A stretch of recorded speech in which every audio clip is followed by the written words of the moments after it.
Hey guys, I am back for the well, I just got off done playing the Sunshine tournament hole, but this is for the anniversary tournament, and it will be hole 6. We are going to be moving to the Southern Pines holes, and one of the things that I want to note is I've put rock in my bag just to give me a little bit extra distance, and I am going to keep the accurate irons in my bag. It would be nice to get this to iron distance, but I don't know exactly the way that the wind is set up.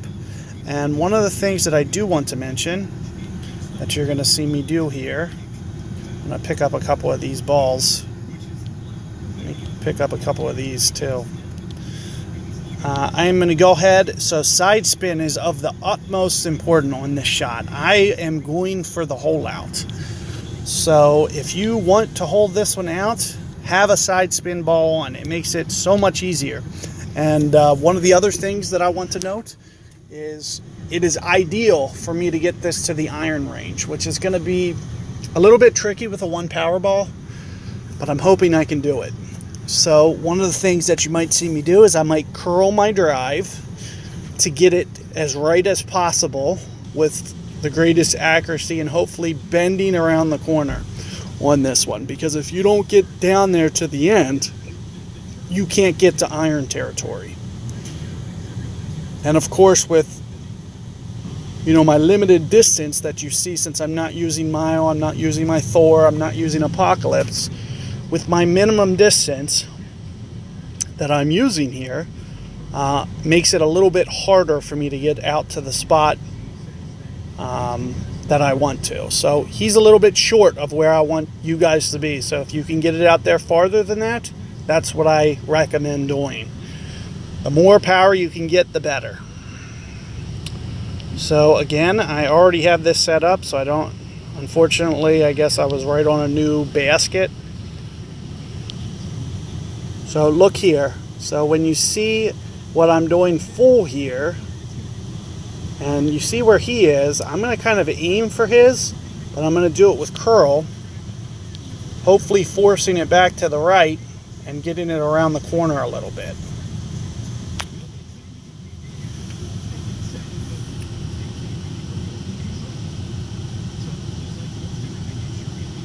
So you're seeing me get very aggressive on the right, and the more power ball you add on, the better.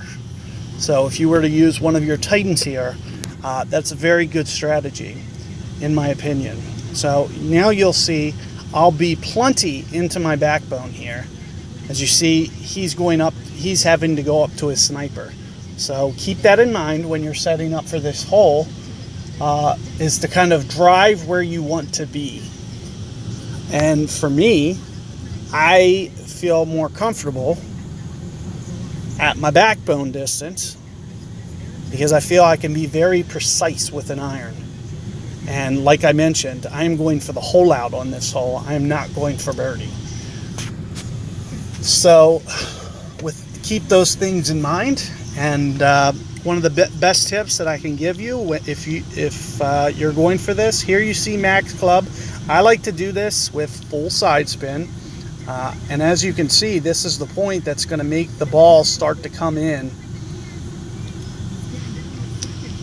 more straight at the hole, which means I'll have to use less curl here. And you see, when I get more aggressive with my aim here, it gets more spot on. So as you can see, I was almost to Max Club, and remember, this is going to be an uphill approach. So instead of going the usual, which would be close to 4 rings, I'm going to go probably pretty spot on 3 rings here.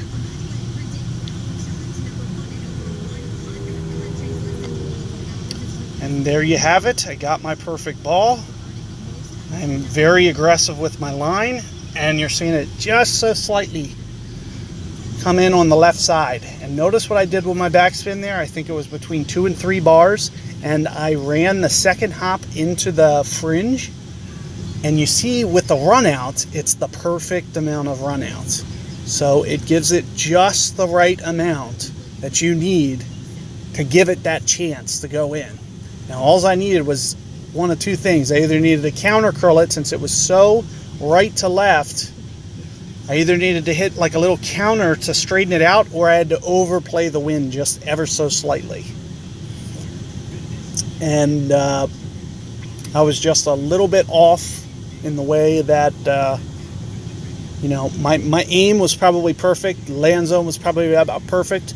But since the basically ball arc changed, since it was so right to left, that it made the ball kind of shoot more to the left there.